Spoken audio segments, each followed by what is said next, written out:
ભાઈ video viral કરવો હોય તો શૂટ તો આઈફોનમાંથી જ કરવું પડે.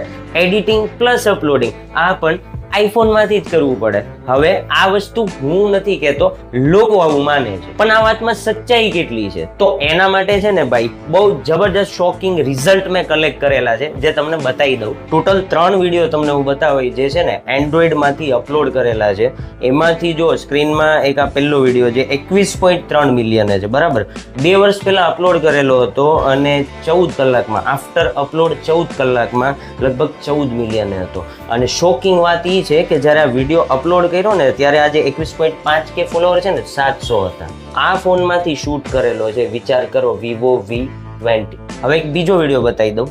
આ વિડીયો હોળીના દિવસે અપલોડ કરેલો, Samsung S22 માંથી શૂટ કર્યો હતો અને જો 1.1 મિલિયન આની અંદર વ્યૂઝ છે. હવે ફાઇનલ એન્ડ લાસ્ટ વિડીયો તમને બતાવું છું, ધ ગેરેજ બોયઝનો, જે 14 કલાક પહેલા મૂકેલો. હવે જો આની અંદર 19.7K વ્યૂઝ છે, બરાબર. અને આનું પરફોર્મન્સ ખાલી તમને શોર્ટલી બતાવી દો એટલે ખ્યાલ આવે.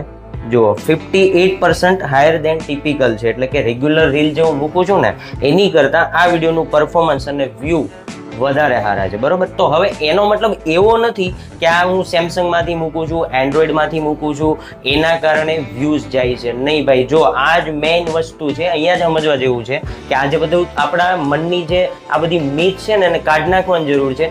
નો મેટર તમારી પાસે આઈફોન છે, તમારી પાસે સેમસંગ છે કે તમારી પાસે કોઈ અધર એન્ડ્રોઈડ છે, બરાબર.